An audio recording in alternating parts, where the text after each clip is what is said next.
Igbo bụ Igbo ekenekwa m ọzọ. Ndị be anyị si na ikwu amarọ ibe ezi. Nwanne m, tupu ị na-script this video, biko bịara m nso.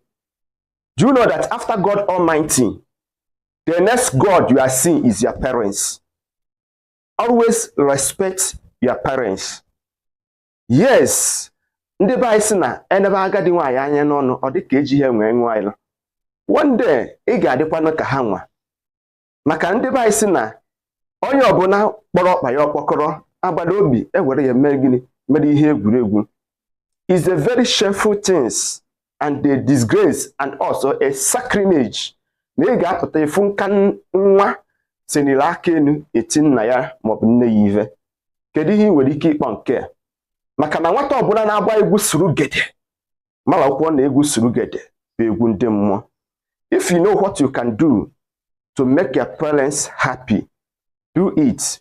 Oge ha nọ ndụ. Onwe ihe ị nwere inye ihe ka ha rie ka e nwee ike ịgọrọgọ ọfọ nke ndụ.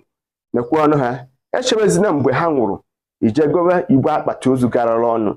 Kpawa oriri, kpawa ọnwụ maka na nne gị na nna gị lapụrụ mmụọ. Mana oge ọ dị ndụ, kedu ka isi wee take care of them?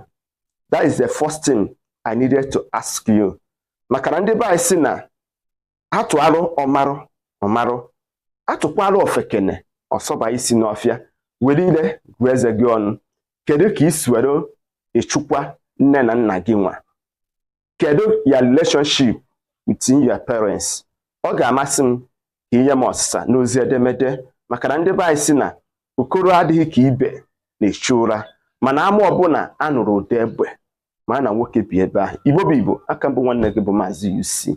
Ọ nụrụ na karịa ibe ya. Ụmụnne m, ndewo.